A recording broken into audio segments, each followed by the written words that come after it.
हर हर महादेव। महाशिवरात्रि ऐसा पर्व है जब संपूर्ण संसार भगवान शिव की महिमा का गुणगान करता है। लेकिन क्या आप जानते हैं, इस पावन रात से जुड़ी कई पौराणिक कथाएं हैं जिनका उल्लेख हमारे प्राचीन ग्रंथों जैसे शिव पुराण, लिंग पुराण, स्कंद पुराण, पद्म पुराण, महाभारत और रामायण में मिलता है। आज हम आपको महाशिवरात्रि की सभी प्रमुख कथाएं सुनाने जा रहे हैं, तो इस वीडियो को अंत तक जरूर देखें। पहली कथा शिव पार्वती के विवाह से संबंधित है।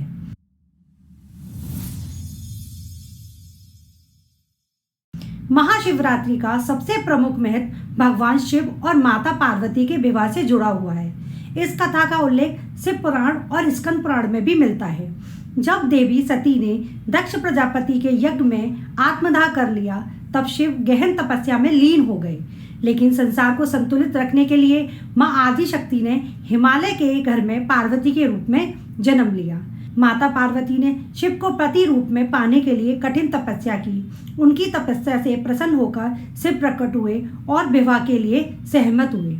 इस दिन समस्त देवी देवताओं ने स्वर्ग से आकर शिव पार्वती के विवाह में भाग लिया। कहा जाता है कि इस दिन शिव पार्वती का विवाह उत्सव हर साल महाशिवरात्रि के रूप में मनाया जाता है। दूसरी कथा समुद्र मंथन और नीलकंठ से संबंधित है।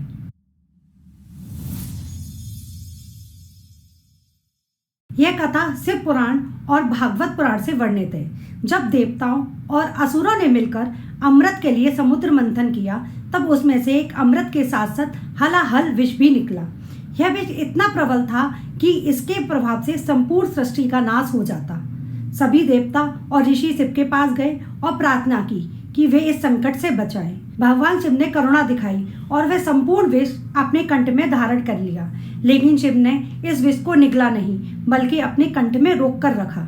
इसके कारण उनका गला नीला पड़ गया और वे नीलकंठ कहलाए। इस घटना के बाद से शिव भक्त महाशिवरात्रि पर व्रत रखते हैं और जलाभिषेक कर शिव को शांत करने का प्रयास करते हैं। तीसरी कथा शिकारी और बेलपत्र की कहानी है।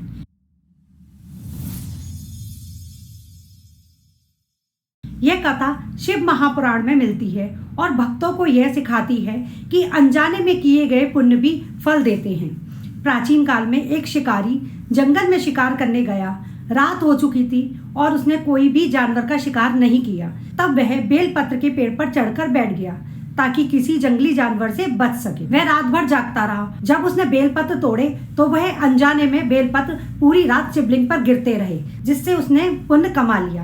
प्रात होते ही भगवान शिव प्रकट हुए और शिकारी को आशीर्वाद दिया कि इस कथा में हमें यह शिक्षा मिलती है, सिर्फ सच्ची भक्ति और श्रद्धा से प्रसन्न होते हैं, चाहे वे अचेतन रूप में ही क्यों ना की गई हो।